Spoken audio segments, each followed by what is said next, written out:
yang masih berkutat jualan di offline, ya belum memanfaatkan digital yang berkembang luar biasa ini, baik di konteks pemasarannya maupun di konteks pembayarannya, ya. Nah, dua hal ini saya kira menjadi penting kita perhatikan, terutama tentu harus banyak pelatihan-pelatihan, banyak sentuhan-sentuhan agar para pelaku UMKM di desa-desa ini mau beralih dari yang selama ini dia jualan secara tradisional berubah ke digitalisasi. Ada hal yang banyak dikeluhkan oleh pelaku UMKM di berbagai tempat di Mojokerto, pelaku-pelaku usaha UMKM sepatu misalnya mengeluhkan soal masuknya barang-barang impor, ya baik legal maupun ilegal, dengan harga yang sangat murah.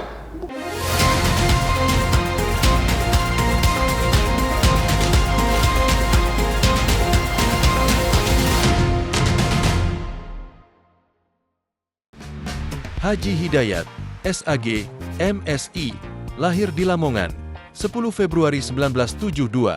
Dibesarkan dalam tradisi keilmuan dan ada pesantren, Hidayat tumbuh dengan nilai-nilai kejujuran, kesederhanaan, dan keberanian. Menempuh pendidikan hingga tingkat pascasarjana di Universitas Airlangga Surabaya pada tahun 2001, Hidayat tidak hanya berhenti di akademik, namun juga aktif dalam berbagai organisasi. Di antaranya, beliau pernah menjadi pengurus harian PW Ansor Jawa Timur pada tahun 2002, serta pengurus harian PW Lakpesdam Jatim sejak 2000. Kepemimpinan beliau terus berkembang, dan kini dipercaya menjabat sebagai Ketua Umum IKAPMI Mojokerto sejak 2022. Berkat pengalamannya yang luas, Hidayat pun mengabdikan dirinya dalam dunia pendidikan. Sebagai dosen STY Al-Anwar Mojokerto dari 2017 hingga 2023, beliau mendidik generasi penerus bangsa dengan penuh semangat. Pendidikan agamanya menjadi fondasi kuat dalam setiap langkah perjuangan, dari pengabdian di tengah masyarakat hingga ruang-ruang pengambilan kebijakan di pemerintahan. Bagi Hidayat, politik adalah ladang ibadah. Meniti karir dari bawah, Hidayat tumbuh sebagai tokoh yang konsisten memperjuangkan nilai-nilai keadilan, kemajuan, dan keterbukaan. Sejak 2019, Hidayat menjadi anggota DPRD Jawa Timur, memperjuangkan aspirasi masyarakat. Kini, sebagai Wakil Ketua DPRD Jawa Timur periode 2024 hingga 2029, ia memikul amanah rakyat dengan penuh integritas dan tanggung jawab. Bagi Hidayat, menjadi pemimpin bukan soal gelar atau jabatan, tapi soal amanah. Dari santri untuk negeri, Hidayat, pemimpin yang terus berjuang untuk masa depan yang lebih baik.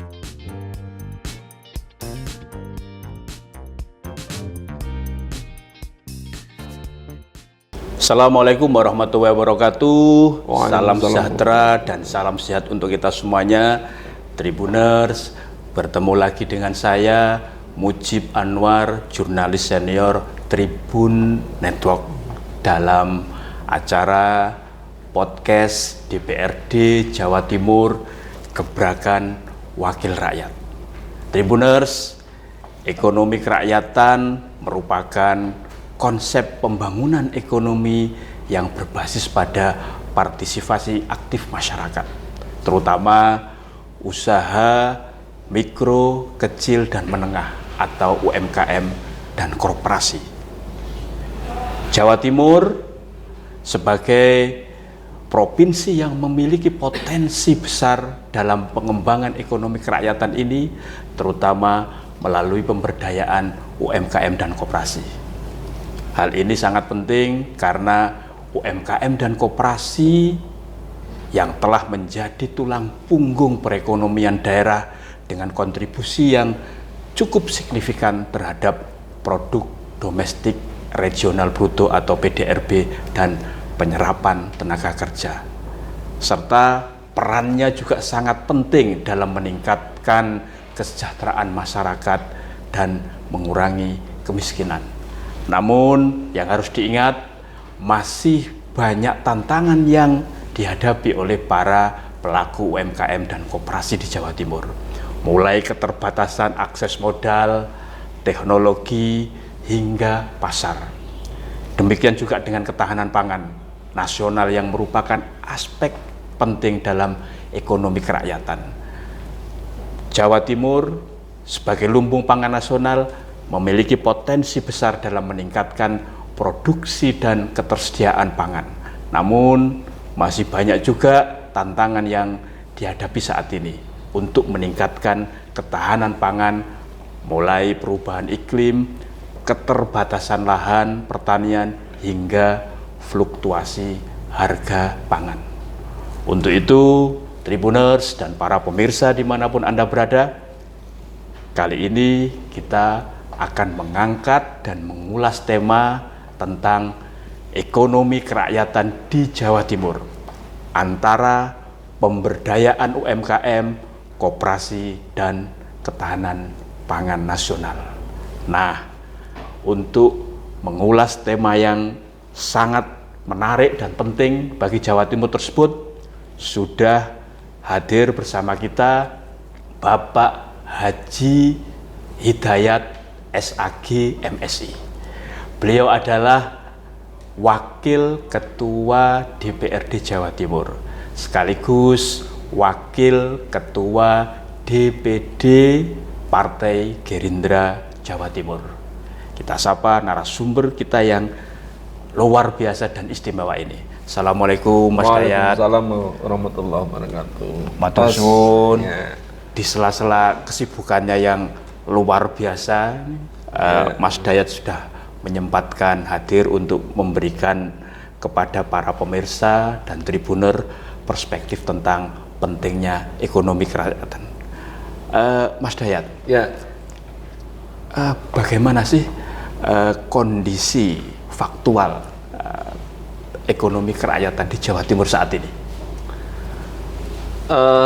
kalau bicara tentang ekonomi, tidak lepas dari apa yang kita kenal dengan UMKM ya, usaha kecil, mikro dan menengah. Di mana usaha mikro, kecil, menengah ini di Jawa Timur tumbuh berkembang sangat luar biasa. Kalau lihat angka di Dinas Koperasi dan UMKM ada 9 juta lebih UMKM. 9 juta ya. Jadi UMKM itu harus kita pahami bahwa apa yang berdiri di trotoar, pecel lele, kemudian nasi pecel Madiun, orang jualan es, itu adalah UMKM. Ini para PKL ya? Ya, PKL ini UMKM semua. Angkanya hampir 9 juta. Nah, sisi lain UMKM ini memberikan kontribusi terhadap PDB di Jawa Timur hampir 56,9%. 56,9%. Artinya kontribusinya hampir separuh dari PDB. Kemudian penyerapan tenaga kerja ternyata hampir 96%. 96%. Ya. Jadi mengapa ekonomi di Jawa Timur bertahan di tengah-tengah tantangan COVID, di tengah tantangan dinamika ekonomi global yang sangat luar biasa, ya karena ada UMKM. Ya. Di saat perusahaan-perusahaan besar sudah gulung tikar, ada PHK, UMKM tetap tumbuh di tengah-tengah kehadiran pemerintah yang hari ini masih belum maksimal. Artinya mereka tumbuh dan besar banyak dari kemandirian para pelaku-pelaku usaha. Ini yang harus menjadi perhatian kita semua, menjadi concern kita semua, dan saya sebagai wakil rakyat dalam beberapa tahun terakhir dan ke depan saya akan terus intens concern memberikan edukasi, memberikan pendampingan, mensupport agar UMKM bisa naik kelas dari hari ke hari. Oh, naik level ya? Naik level. Itu kalau UMKM, Mas Dayat. Tapi kalau koperasi yang juga sebagai salah satu soko guru perekonomian nasional, seperti apa kondisinya di Jawa Timur? Ya, setelah Pak Presiden canangkan berdirinya KDM ya, Koperasi Desa Merah Putih. Desa Merah Putih. Ya. Ternyata antusias masyarakat, tokoh-tokoh desa sangat luar biasa. Ya. Dan ini membuka memori kita tentang masa-masa jayanya koperasi di era Orde Baru. Yang dulu namanya KUD ya. KUD tentu ini kita evaluasi ya. Hari ini sudah ada konsep baru di mana KDM ini memang harus diakui di awal-awal berdirinya ada support dan ada gerakan dari atas ke bawah. Ya. Tapi pelan-pelan harapan kita adalah nanti bisa berkembang dari bawah, karena prinsip koperasi adalah dari, untuk, dan oleh anggota. Dan kalau lihat angka hari ini di Jawa Timur sudah terbentuk hampir 8.494 koperasi. Ya. Ya, walaupun yang operasi baru 26, tetapi di awal-awal tahun ini sudah terbentuk semua. Ini adalah harapan baru bahwa ada semangat baru di masyarakat desa untuk menggerakkan ekonomi desa, mulai dari lembaga namanya koperasi. Artinya yang tadi Mas Dayat sampaikan sudah terbentuk 8.494 koperasi itu tersebar di seluruh desa dan kelurahan yang ada di Jawa Timur. Ya. Pasti di situ ada satu koperasi desa Merah Putih yang sudah dibentuk. Meskipun tadi disampaikan yang beroperasi baru 26. Baru 26 koperasi. Kira-kira kapan ini di semua desa dan kelurahan di Jawa Timur ini koperasi Desa Merah Putih akan beroperasi semuanya? Kalau melihat arahan dari Menteri Koperasi dalam 2-3 bulan ke depan harapannya sudah mulai jalan semua. Jadi hari ini penataan struktur, kemudian proses legalisasi koperasi, kemudian nanti ada rapat-rapat anggota dan sebagainya. Nah, ya saya optimis dalam waktu yang tidak lama, 2-3 bulan lagi akan operasi, akan mulai jalan, akan melayani masyarakat. Dan apalagi proses legalisasi ini pemerintah sangat mensupport ya. Jadi beberapa kota kabupaten memasukkan anggaran untuk legalisasi koperasi dibantu oleh pemerintah kabupaten. Nah, ini menjadi angin segar, tetapi balik lagi bahwa koperasi nanti harapan kita tumbuh dan berkembang dari anggota dan untuk anggota di desanya masing-masing. Ya, Mas Dayat, apa sih sebenarnya bedanya koperasi Desa Merah Putih ini dengan koperasi-koperasi sebelumnya yang itu dibentuk oleh baik kelompok masyarakat maupun organisasi tertentu, atau bedanya dengan KUD ketika zaman Orde Baru dulu? Ya, kalau yang saya amati hari ini kehadiran pemerintah jauh lebih besar ya, terutama di proses pendirian ini. Kemudian sisi lain juga yang saya dengar bahwa nanti ada support pemerintah di soal pendanaan. Tetapi pendanaan ini melalui proses yang tidak cepat ya, proses panjang, terutama bagaimana pengurus koperasi bisa menganalisis potensi-potensi usaha koperasi, kemudian membuat rancangan bisnis ke depan sampai dianalisis, sampai kemudian layak diajukan mendapatkan bantuan modal dari Bank Himbara. Jadi ini bedanya. Kalau dulu pemerintah hanya pada sektor menyiapkan regulasi, pengawasan, tapi sekarang dia mensupport beberapa hal sehingga koperasi bisa berkembang, terutama banyak kementerian yang juga memfasilitasi usaha-usaha desa. Misalkan koperasi-koperasi di daerah-daerah yang potensi tambangnya bagus, kementerian mensupport ke sana. Koperasi desa yang ada potensi hasil-hasil pertanian desa, pemerintah mensupport di situ. Jadi koperasi ini nanti akan tumbuh dan berkembang sesuai dengan potensi-potensi lokal.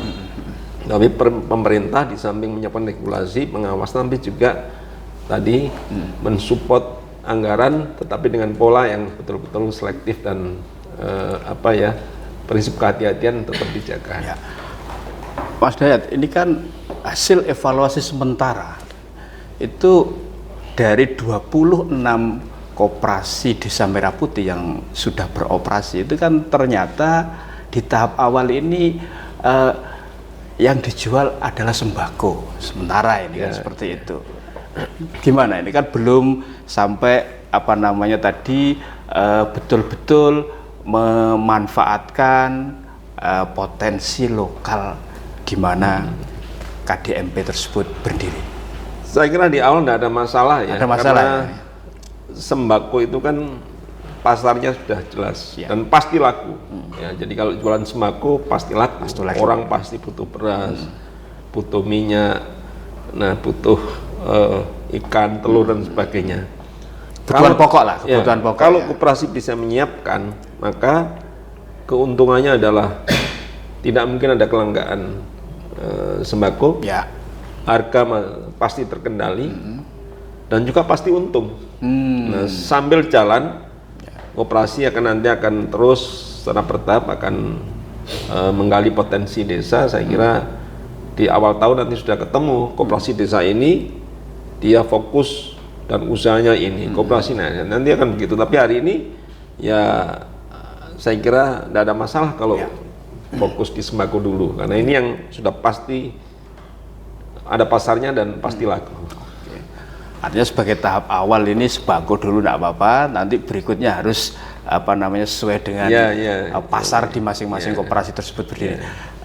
Mas Dayat, kita kembali ke soal UMKM yang perannya sangat penting ya untuk ekonomi kerakyatan di Jawa Timur. Nah, tadi Mas Dayat menyampaikan bahwa perlu ada peningkatan kapasitas ya kan, agar UMKM ini bisa naik kelas atau naik level kan, seperti itu, agar dampaknya terhadap kesejahteraan masyarakat itu betul-betul terasa. Apa yang perlu dilakukan agar UMKM ini naik level? Ada banyak hal ya yang perlu menjadi perhatian. Yang pertama adalah peningkatan kapasitas pelaku UMKM.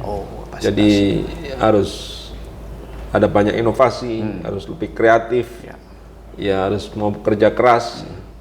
Yang kedua adalah soal permodalan.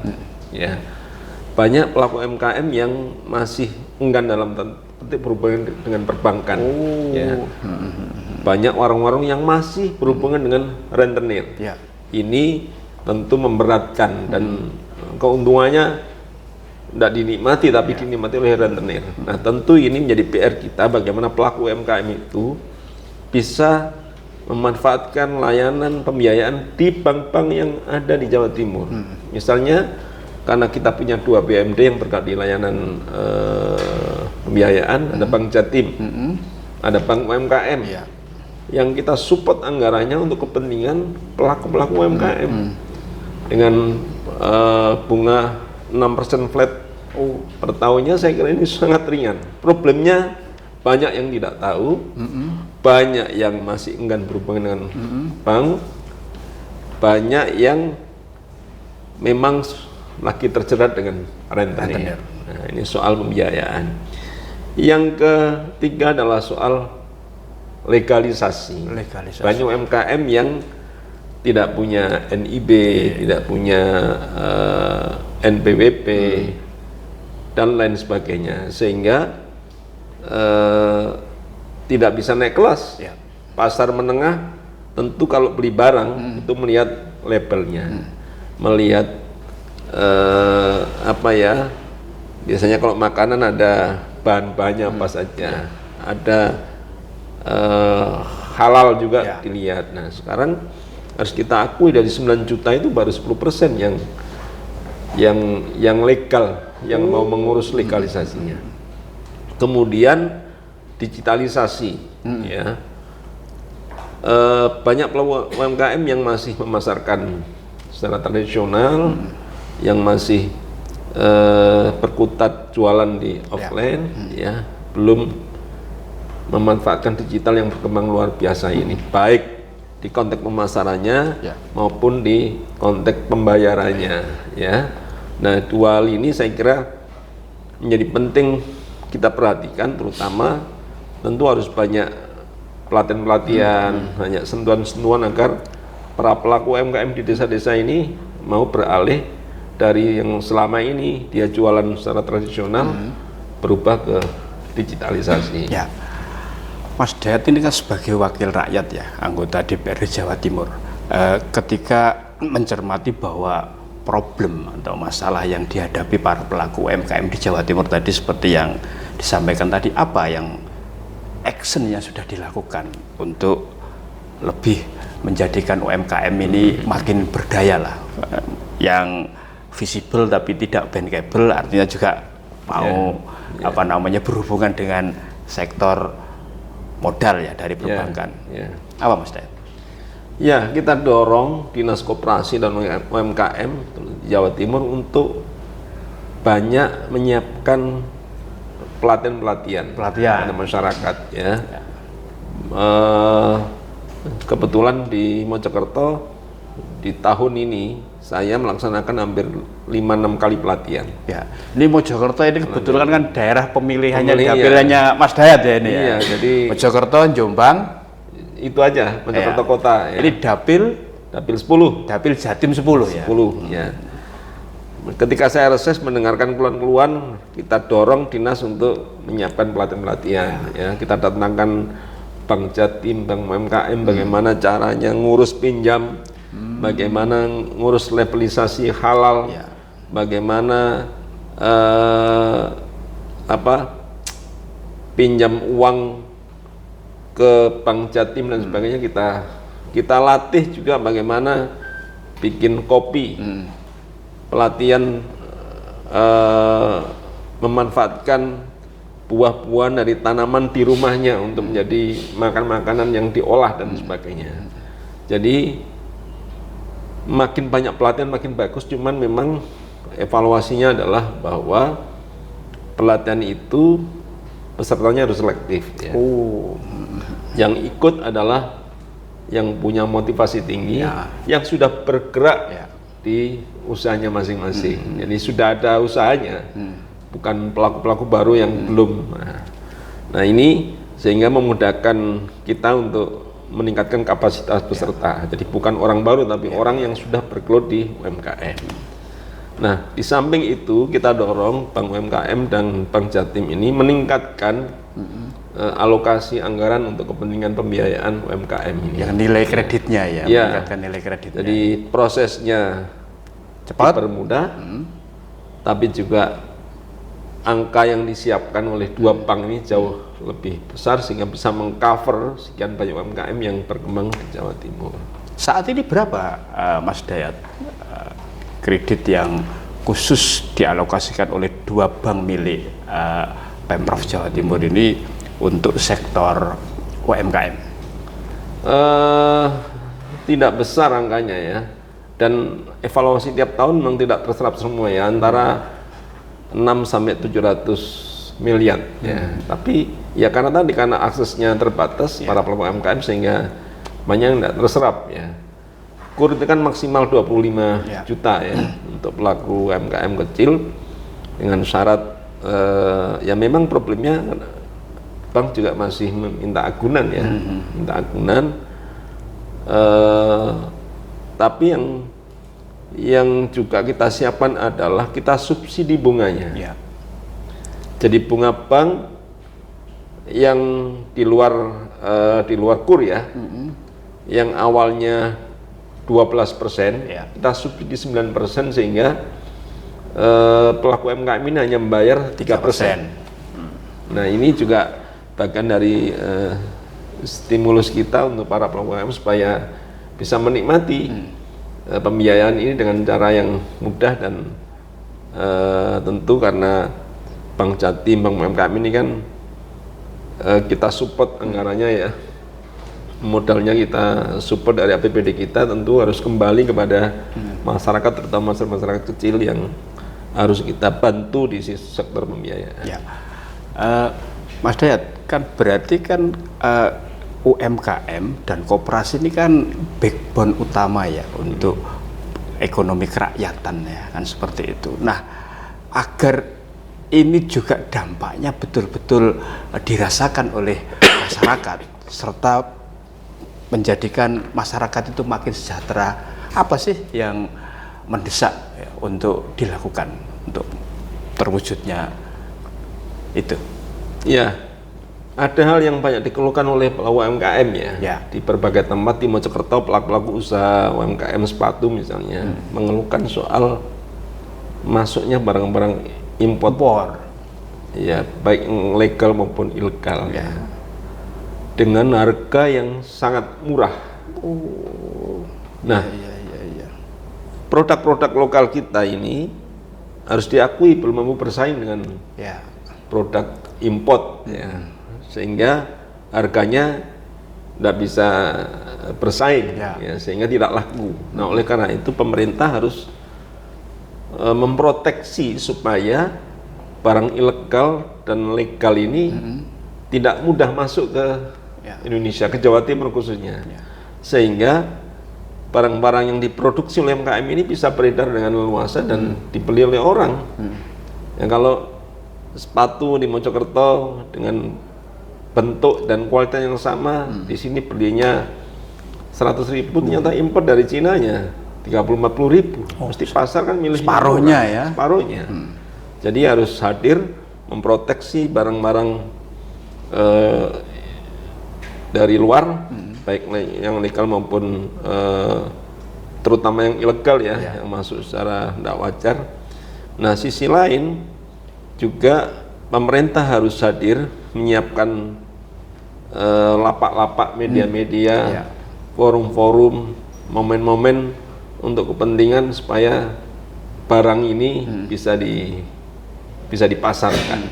Makin banyak momentum, banyak acara, banyak kegiatan-kegiatan, bazar-bazar, maka barang akan mudah dibeli oleh masyarakat. Soal labeling atau packaging, Mas, itu juga ada tidak peran dari pemerintah untuk meningkatkan packaging ini? Kadang konsumen itu kan juga melihat faktor packaging ini kan penting ya. Barangnya sebenarnya yang dijual sama, tapi kalau kemasan dan packagingnya kurang menarik, sehingga juga pembeli kadang juga kurang tertarik.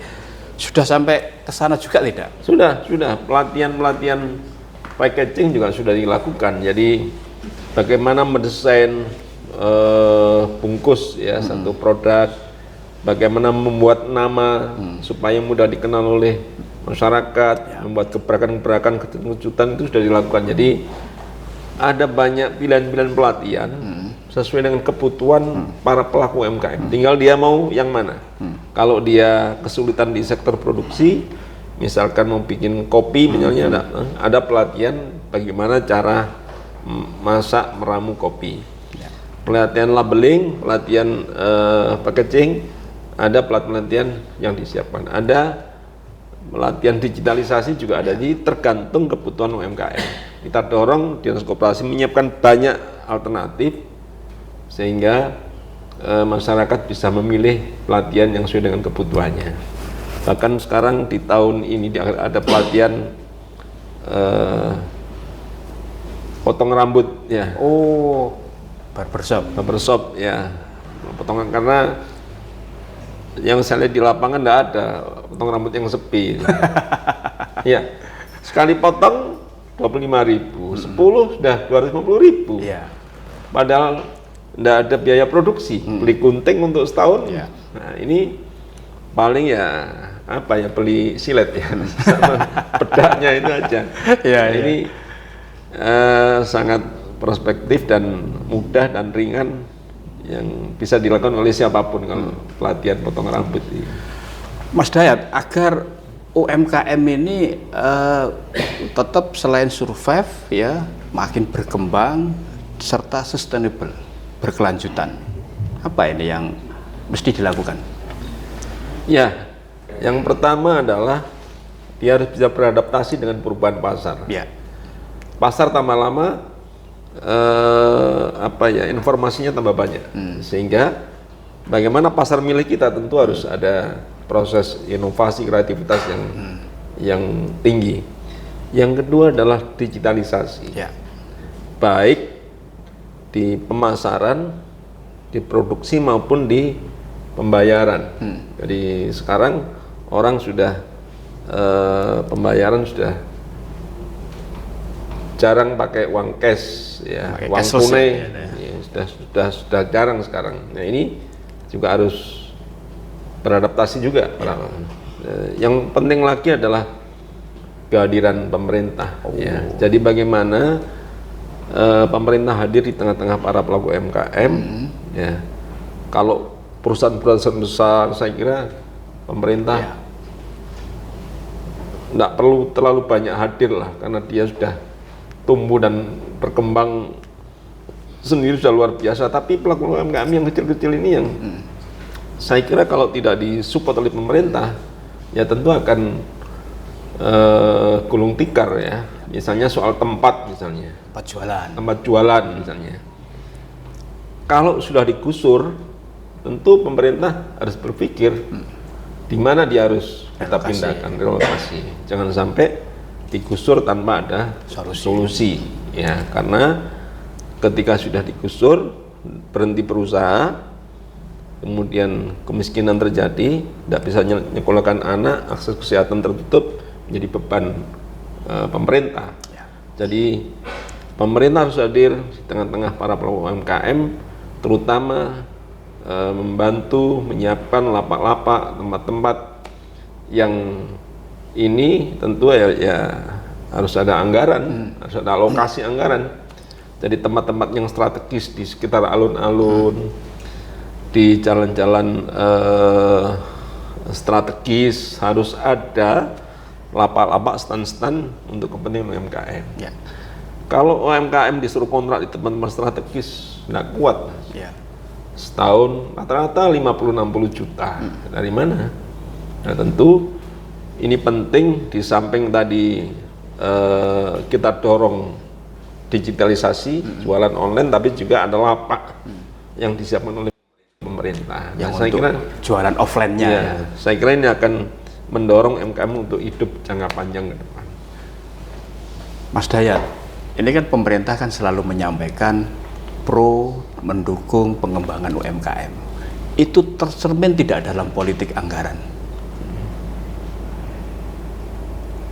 Sampai detik ini saya kira belum ya. Belum ya. Belum. Jadi harus kita akui bahwa support anggaran kita masih seputar di pelatihan-pelatihan, di labeling, tapi di konteks lain, terutama di pembiayaan, saya kira juga masih kecil ya.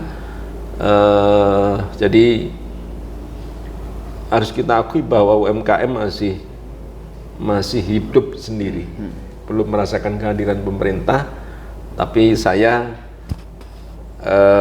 berkeyakinan untuk terus berjuang mendorong pemerintah agar mensupport UMKM ini, karena ini bagian dari tulang punggung ekonomi di Jawa Timur. Bayangkan kalau UMKM ini gulung tikar semua, 96% tenaga kerja akan nganggur. Ya. Kemudian potensi PDB yang hampir separuh tadi itu, ya tentu akan berpengaruh terhadap kondisi ekonomi di Jawa Timur. Jadi ini dua hal penting ini saya kira menjadi perhatian kita, agar kita memang lebih serius, lebih bisa hadir di tengah-tengah masyarakat, lebih bisa mensupport agar UMKM ini tumbuh dan berkembang dengan baik. Mas Dayat, apa ini pesan ya dan harapan dari Mas Dayat ini agar UMKM dan koperasi di Jawa Timur itu betul-betul cerminan dari ekonomi kerakyatan lah, menjadi sokogulu, tulang punggung untuk mensejahterakan masyarakat di Jawa Timur? Saya kira kalau kita serius mengelola UMKM dan koperasi, ini akan menjadi pondasi kekuatan ekonomi di Jawa Timur, ya. Karena UMKM dan koperasi ini melibatkan banyak orang, melibatkan banyak sumber daya, melibatkan banyak potensi. Ya, kalau ini kemudian kita kelola dengan baik, kita dorong kebijakan-kebijakan berpihak kepada para pelaku UMKM dan koperasi, maka kesejahteraan akan bisa kita nikmati. Ya, angka kemiskinan di Jawa Timur masih sangat tinggi. Ya, tentu kalau para anggota ini di koperasi ya diikuti oleh orang-orang yang tidak mampu, orang miskin, maka nanti dia akan pelan-pelan terangkat ekonominya. Karena ketika bergabung di koperasi ada keuntungan, setiap tahun dia menerima hasil simpanan pokoknya dan sebagainya, maka akan ada tambahan ekonomi. Mungkin juga terjadi misalnya di koperasi-koperasi nanti ini barang-barangnya disupport oleh pelaku UMKM. Ya. Artinya ini ya ada simbiosis mutualisme ya. Ada barang-barang yang dikelola oleh seperti di Trawas misalnya. Ya. Ada kafe besar, ada warung besar, tapi makanannya dari tetangga-tetangga sekitar. Ya, kopinya dari rumah ini, kemudian rotinya dari rumah ini, ada kentangnya jadi melibatkan hampir separuh orang kampung, sehingga ekonomi orang kampung juga tumbuh besar. Begitu juga dengan koperasi. Koperasi ini harapan saya bahwa potensi barang-barangnya itu diambil dari potensi lokal. Dari misalnya kalau mau jual telur ya beli orang di kampung yang dia ternak ayam. Kalau beli daging ya beli dari peternak kambing atau sapi di desa. Kalau dia mau jualan beras ya berasnya diambil dari desa. Nah, kalau ini ada kolaborasi, ada kerjasama, ada kemitraan dengan masyarakat desa, terutama yang tidak mampu, nanti efeknya bisa kemana-mana. Terutama mengangkat ekonomi masyarakat yang miskin di desa-desa. Artinya kalau apa yang Mas Dayat tadi sampaikan itu bisa betul-betul dilaksanakan, UMKM ini sama koperasi ini pasti ini ya dari rakyat, oleh rakyat, dan untuk rakyat yang makin sejahtera. Insya Allah.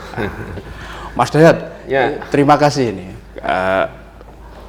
telah menyampaikan bahwa ekonomi kerakyatan di Jawa Timur itu betul-betul tak bisa dilepaskan dari UMKM dan koperasi yang merupakan soko guru atau tulang punggung. Ada koperasi, ada kooperasi. Kooperasi dan kooperasi. Iya, kita fokus di kooperasinya. Dan harus kooperatif ya. Semua pihak harus ikut rawe-rawe lantas malang-malang untung. Baik, Tribuners, terima kasih Anda semuanya selalu setia menyaksikan channel YouTube Harian Surya Tribun Network, Mata Lokal Menjangkau Indonesia, di acara podcast DPRD Jawa Timur, Gebrakan Wakil Rakyat. Terima kasih juga untuk Mas Dayat yang telah menyampaikan pentingnya ekonomi kerakyatan yang ditopang oleh kontribusi besar UMKM dan koperasi untuk kesejahteraan masyarakat di Jawa Timur. Saya Mujib Anwar undur diri. Assalamualaikum warahmatullahi wabarakatuh. Waalaikumsalam. Salam sejahtera untuk kita semuanya, dan yang paling penting jangan lupa bahagia.